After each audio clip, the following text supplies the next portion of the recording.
അപ്പോൾ നമ്മൾ ഇത്രയും നേരം ഞാൻ പറഞ്ഞുകൊണ്ടിരുന്ന പോലെ തന്നെ മീത്തിൻ്റെയും മിരിയുടെയും റോഹിനൊക്കെ മുന്നേ അവർ താമസിച്ചുകൊണ്ടിരുന്ന ഒരു വീട് ഇപ്പം പാഞ്ചാലി വസ്ത്രയുടെ ഒരു സ്ഥാപനമായി മാറ്റിയിരിക്കുകയാണ്. അവിടെയാണ് ഞാനിപ്പോൾ എത്തിയിരിക്കുന്നത്. നമ്മുടെ പാഞ്ചാലി വസ്ത്രയുടെ സ്റ്റോക്കൊക്കെ വെക്കുന്ന ഒരു റൂമാണിത്. സ്റ്റോക്ക് മാത്രമല്ല കേട്ടോ, ഇവിടെ കസ്റ്റമേഴ്സ് ഡയറക്റ്റ് വന്നിട്ട് വാങ്ങിക്കാറുണ്ട്. നമ്മൾ കൊടുത്തിട്ടുണ്ട്. പാഞ്ചാലിന്റെ ഇതുവരെ ആർക്കും നമ്മൾ കൊടുത്തിട്ടില്ല. നിങ്ങളാണ് അതിന്റെ ലക്കി ആയിട്ടുള്ളത്. ഇവർ കുറെ എക്സ്ക്ലൂസീവ് കിട്ടിയല്ലേ.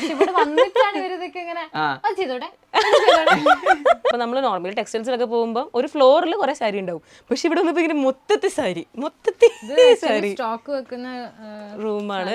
ഓക്കെ, നമ്മൾ ആക്ച്വലി ഇങ്ങനത്തെ ഈ ഒരു ഷെൽഫ് കണ്ടോ, ഈ ഒരു ഷെൽഫ് നമ്മൾ ഒന്ന് മേടിച്ചു, നമുക്കുള്ള സാരി വെച്ചു, പിന്നെ കുറച്ച് സ്റ്റോക്ക് ഒന്നും കൂടെ മേടിച്ചു, പിന്നെ 2 എണ്ണം മേടിച്ചു, പിന്നെ 5 എണ്ണം മേടിച്ചു. അങ്ങനെയാണ് ഈ ആക്ച്വലി ഇല്ലേ പാഞ്ചാലി സ്റ്റാർട്ട് ചെയ്തത് നമ്മൾ 7,000 രൂപ വെച്ചിട്ടാണ് പാഞ്ചാലി സ്റ്റാർട്ട് ചെയ്തത്. വെറും 7,000 രൂപയുടെ ബിസിനസ് നമ്മൾ സ്റ്റാർട്ട് ചെയ്തത്. അത് കഴിഞ്ഞ് അത് ഒറ്റ ദിവസം കൊണ്ടല്ല തീർന്നുപോയി. നമ്മളറിയില്ല ഇത്രയും ക്ലിക്ക് ആവും.